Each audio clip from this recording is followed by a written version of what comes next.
Welcome to this edition of the Forum. I'm your host, Sheila Evans. Here on the Forum, we highlight interesting and important achievements, programs, and events within our school system and community. Today's show is no exception. We have an incredible lineup of guests. First, we sit down with Beth Peddle, early childhood coach.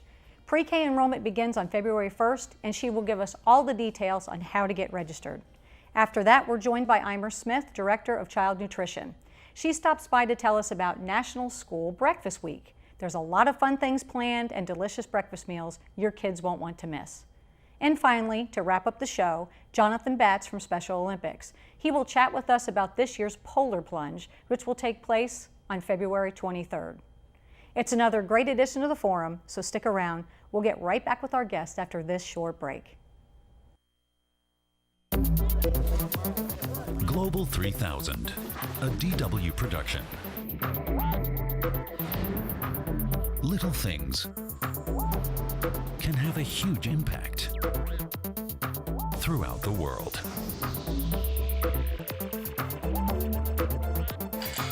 The Globalization Magazine, Global 3000.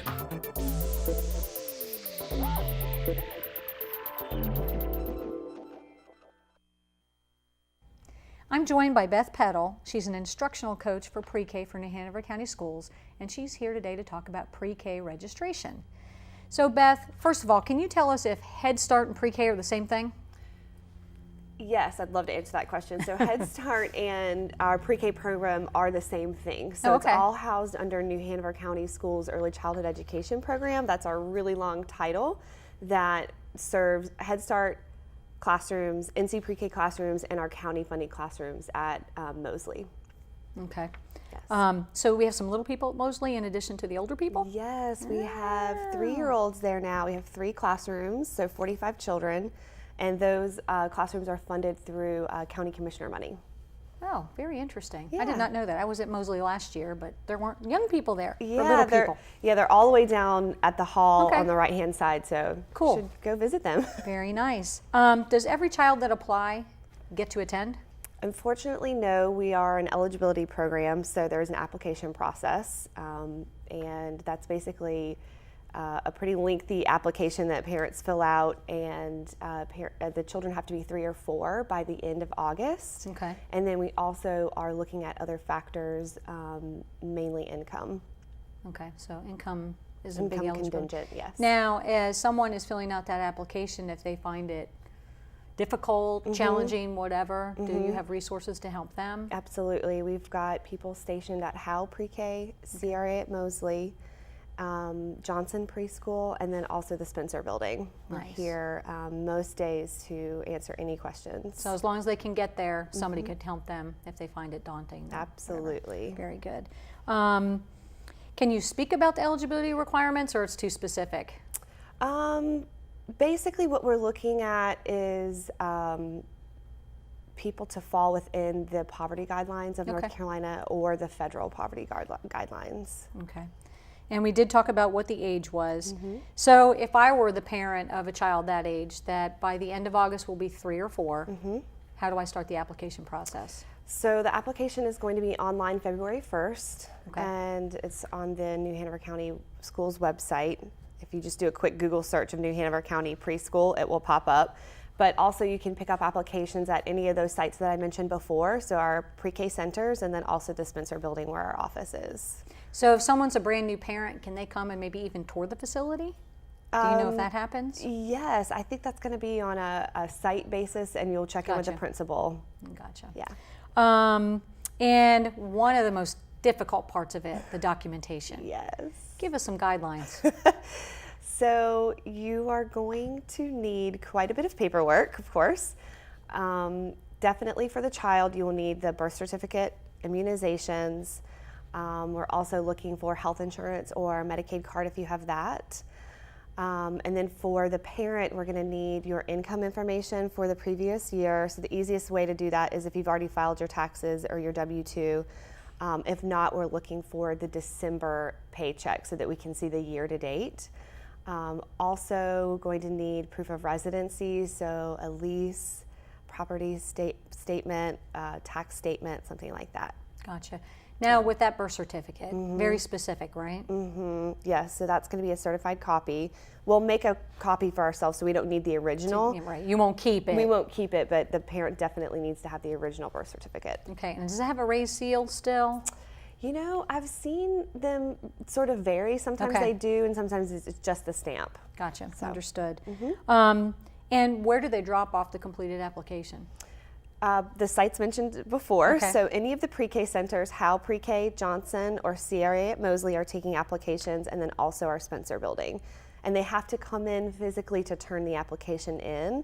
And I would definitely say that they need to plan about 15 or 20 minutes to sit, okay. because we'll go over the application to make sure it's complete. We won't keep any incomplete applications. Okay, Yeah. and do they need an appointment, or they can just pop in during just those a- business hours? Just to pop in during the business hours. But just plan about 15 minutes. Absolutely. Very good. And what do you consider the complete application? So the complete application is going to be the all of the documentation that's required, and then all of the application forms filled out to its entirety. That's why we go over it, because there's a lot of little signature pages and initials that we need so that we can get the application processed. Right, and with paperwork, sometimes it's just an oversight. Yes, exactly. Oh, I forgot one box, but if you can't take Yes. an incomplete application, Yes, and because we're grant funded and all of our preschool classrooms are grant funded, we have a lot of federal and state guidelines that we have to follow, and that's why we just have pretty strict application process. gotcha. So it's just not being difficult. It's what just you've not being gotta do. difficult, exactly. When you're receiving money from federal and state governments, they want you to dot every I for sure. What did you think is the most challenging thing for folks trying to get this together? I think because most of our parents, this is their first, experience with school, that just gathering all of the information can be quite daunting.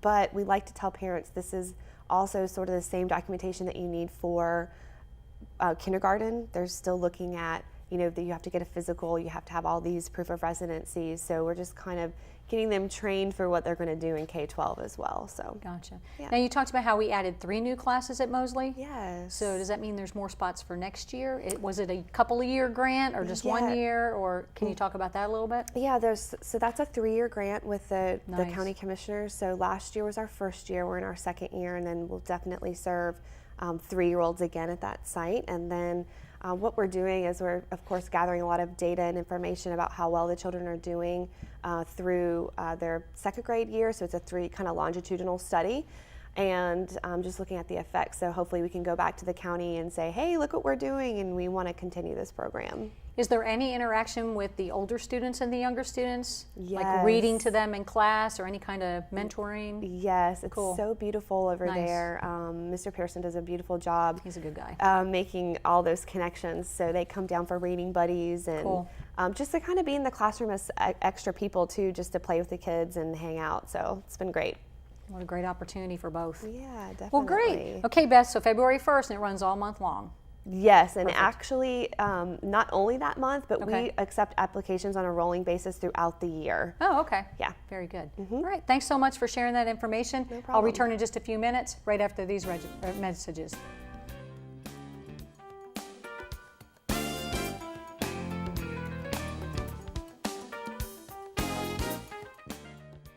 Your company can join these local businesses in offering students with disabilities the much-needed experience to compete in today's job market. To see the kids every day come in and certainly have a sense of accomplishment and do a job well done, it's very enriching to not only the kids but also to all of us around here. For young people with disabilities, participating in mentoring programs, job shadowing, and internships are great ways to make them stand out among other job applicants. I'd say it's kind of a win-win. I mean, not only are you doing the right thing for the community and these kids, but you're also allowing them to grow and get the skills necessary to be successful in the future.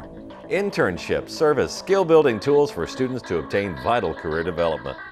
If your business would like more information on how it can benefit from adding a student intern from New Hanover County Schools to its roster, please contact the Special Education Department now at 254-4445. They're doing a fantastic job and we couldn't be happier. My next guest is Eimer Smith, Child Nutrition Director, and she is here to talk about National School Breakfast Week.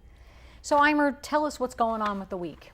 The week is going to be filled with starting your engine and just getting ready for school breakfast, and just, we want all the kids to know that we're going to be ready at each school with school breakfast, and we want them to be ready. So our theme this year is Start Your Engine. Nice. And we're going to have some good things on the menu as far as like naming the food items with some creative names. The dates are March 4th through the 8th. Okay. And we want to really make sure that students are not, if they're not eating, we would love for them to eat school breakfast with us in the schools. We have it available every day. But if they could just eat something or drink something in the morning, that would be wonderful at home, on their way to school. We just want them to gear up, because we know towards the end of the school year, here comes testing, here comes, big reports due, projects. So we want to make sure that kids are tuned in, and we're going to have fun prizes at some of the elementary schools, giveaways. So it's going to be something for them to look forward to. So they just need to contact their child nutrition manager, and the managers typically will do announcements, and we'll have a PA, a public announcement going out with some creative news on it about breakfast. And we just want kids to gear up, and the teachers and the faculty members to gear up for this special event that we're going to have. So do you think breakfast is often overlooked? It is. I think sometimes we get so busy during just in the morning in general, that sometimes we're like, okay, we just got to get out of the house, we got to get to school, we got to be there on a certain time, and sometimes breakfast is overlooked, or typically sometimes it's just so early that you're just not hungry. So we have at several schools done different things with breakfast, as far as we have kiosks. I know one school that we serve out by the school bus, where the students are being let out from the school bus area. We also have some second chance breakfast, which means usually in the secondary schools we'll have it to where they can come eat after that first period. Oh, nice.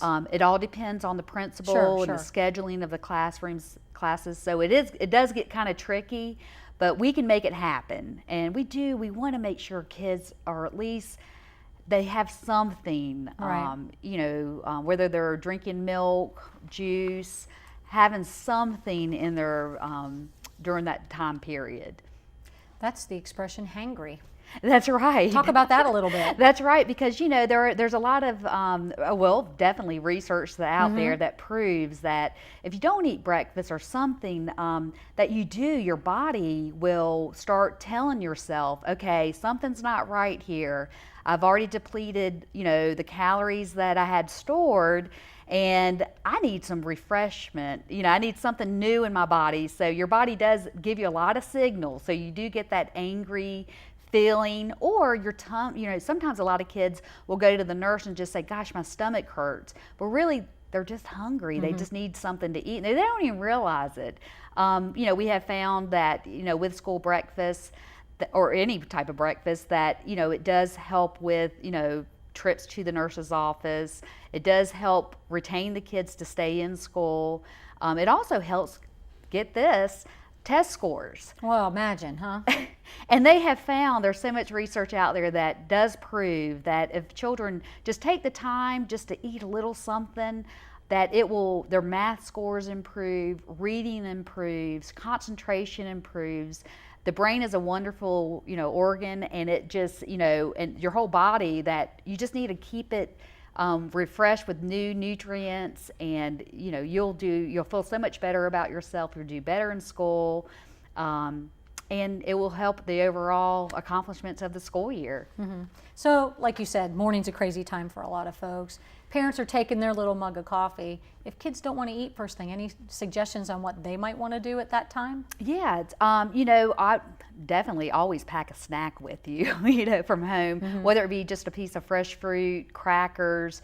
In the morning, during our school breakfast program, we have a lot of, we actually have products that are what we call, like to-go items, ready-to-eat products. So we have cereal bars, we have fresh fruit, we have you know, we have shelf-stable juice that's available. So we actually have some products that if they just come to Serve Lane, if they're not hungry right then, just put it in your book bag, eat it later, or eat it when you get a chance to have something to eat. There's a lot of quick things, you know, you can make smoothies in the morning. They could have their little Yeti when their parents have their Yeti, or whatever their coffee container is. That's right. So, you know, there's creative ways you can always, they actually have cold, you know, there's so many recipes out there with products that you can make the day before and have it ready for the morning.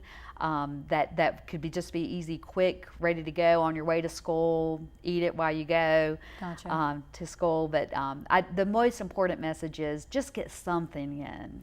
Now, in the vending machines, at least in my day of high school, I can remember, I mean, being in the high schools with my kids, there was milk.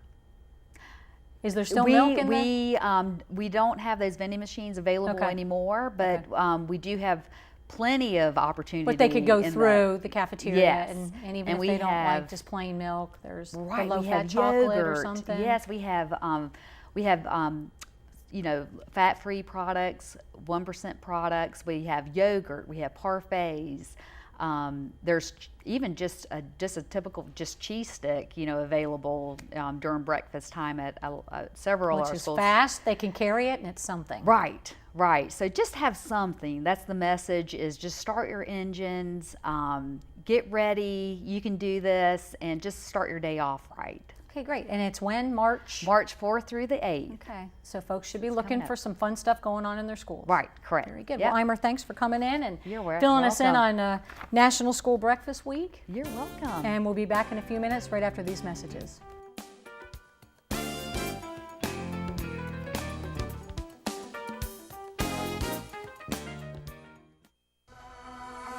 Get connected with your school system. Your School News covers news that matters for parents, guardians, and greater New Hanover County. Stories about preparing students for success in a changing world. Stories where students are achievers. Internship, we pretty much made a vehicle from spare parts, and at first we made it so it just moved, and then we made it so it was an electrical vehicle. Stories of teaching where every child yearns to learn.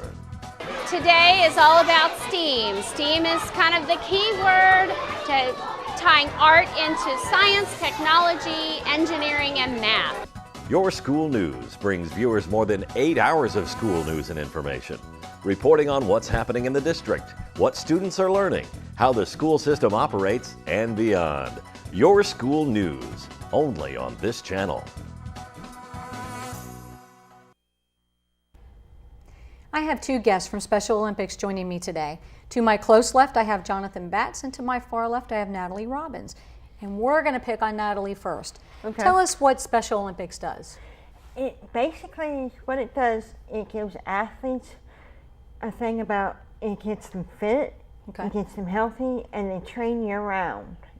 Train year-round? Yes. Even in the cold? Yes, in the cold. Do you think the training's harder in the cold or in the heat? It can be harder in both. Both. Gotcha. Okay, we're going to turn to Jonathan. Tell me how many athletes you have, what the age range is, that kind of thing. We have, here in New Hanover County, we have over 500 athletes. Oh, wow. And age is 8 and up. We are looking at starting a young athletes program for 4 through 7-year-olds as well. Oh, wow. Yeah. Gotcha. So what kind of programs do you offer, and what sports are there? As Natalie said, year-round sports training, we have a variety from cheerleading to soccer to basketball. I could go on and on, but that's why we say year-round, is because right now we're in the midst of getting basketball season going, and volleyball, and swimming. Oh yeah, and it's right, aquatics, but the list goes on. So we've added a few in the past couple of years. Gotcha. So do you pretty much follow like the sports track for high school? Are you doing aquatics when they're doing aquatics, and soccer when they're doing it, or? It kind of fluctuates because of space availability. So gotcha. we follow the state level schedule. Gotcha. Yeah. What about the cheerleading? When does that happen? It's actually starting now. Oh, okay. It's a winter sport, and which is good. It's indoors, so true. But yeah, it just started this past week. And where would we see that happening? they practice at the gymnastics in Dutch Square. Okay. But competitions are basically I gotcha, statewide. I gotcha. Yeah. So competitive cheerleading Yes, versus the traditional that I'm thinking of. Right. following Right. It sports. is competitive. Gotcha. Yes. Oh, Yeah. cool. Yeah. Very exciting. Natalie, what would you say is the level of competition? There are actually 4 levels. Oh, okay. There's local level, you've got the state level, Okay. you have the national level, Oh, okay. and more games. Wow. And I recently within the last year, I went to Seattle for tennis and national games. Nice. So I've done about 3 of the 4 different levels. And where was the World Games this year? It will be in Abu Dhabi Oh, wow. Yeah. Wow. What year is the World Games? this year. It is this year. Okay. Yeah, it is in fact, it's in March of this year. March in Abu Dhabi. Does it happen every year or every 4 years. years like the Olympics? Gotcha. What are the costs of the programs, Jonathan? It's 0. Oh, nice. Free. And it's free. It's free to all our athletes, but we do fundraising to make it free for our athletes. And I know one of your biggest fundraisers is coming up, or at least one of them, the Polar Plunge. Tell us a little Yes. bit about that. We started it in 2003. Oh, wow. And it's been a great hit. But basically, you pay money to go jump in the ocean in February. And where is it this year? We're at the Curie Beach Pier. Okay. Yeah, and we invite you. We're having a 5K run that morning, and then we plunge at 3 o'clock. But we have bands throughout the day.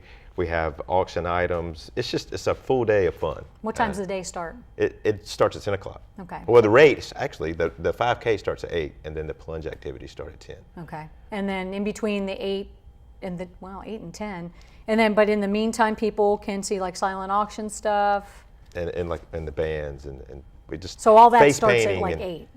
The band start at 10. Oh, okay. And the 5K is at 8, and then we actually start the festivities for the plunge and start it from 10 to 3 until we jump in the ocean. I got you. The plunge is at 3. Correct. Okay. Yeah, I thought yeah. the plunge was at 10. I was thinking, okay, you run, then you go Yeah. plunge, not so bad. Yeah, no. So it is a full day. Full day of fun. You could be there from 8 to 3 for sure. 8 to 3:15 by the time you Well, get out there. 3:01. Yeah. And how do people get involved in it? Do they have teams? How's that work? We have a lot of teams, which if you register now, you can get your own team shirt. But you can register as an individual or as a team. Teams consist of 5 or more. Okay. And but you can come to our website.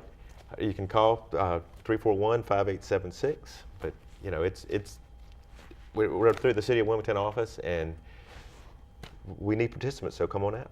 Do you find the local high schools participating much? Yeah, we do. We get a lot of volunteers from the Nice. local high schools, and we have some high schools that do a team event, and we want more. Now tell me about the plunge. Is that mostly young people or all ages or? It's literally all ages. We even see a lot of families come out with their kids and mom, dad, brother, sister, and they very rarely chicken out. So they Very good. Yeah, so it's really a fun event. I mean, it's been a great hit for us, and it's the event that keeps us afloat. It's our biggest fundraiser by far, and it pays for summer camp, all our uniforms, et cetera. Gotcha. And you mentioned you already have some volunteers, but if somebody was interested, they could reach out to you at that information, right? Yes. Okay. What else do you all have coming up? Now, when are your Special Olympics locally? In April is our spring games. Okay. And we have our basketball skills coming up next month. And the basketball skills is at UNCW.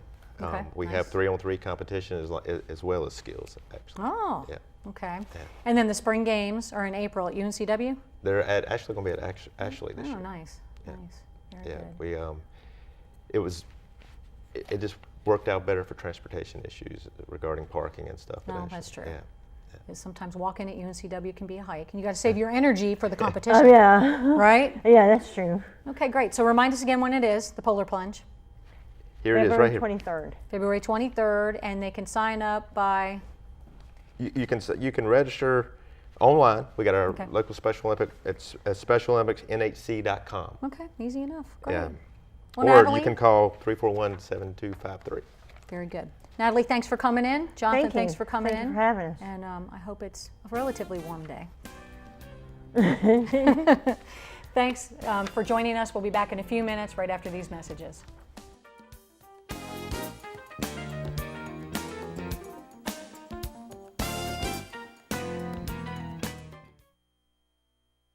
Start your day with New Hanover County Schools, the morning show. This Rise and Shine program will put a smile on your face and a spring in your step. Best of all, you'll start the day a little smarter, knowing more about our district leaders and teachers, discovering new frontiers in science and technology, and getting the latest school news from across the district. New Hanover County Schools, the morning show, educating all viewers to achieve today and tomorrow in a global community. Only on this channel. We hope you've enjoyed our program today. PreK registration begins February 1st and runs all month long. If you need help or have any questions regarding registration, you can call 254-4340. For more information about this year's Polar Plunge, call 341-7253. The plunge will take place on Saturday, February 23rd at the Curie Beach Pier. And finally, if you ever have any questions about any of the topics we discussed here on our show today, please call the school system's public relations office at 254-4106 or check out the school system's website at www.nhcs.net. I'm Sheila Evans, and thanks for joining me today.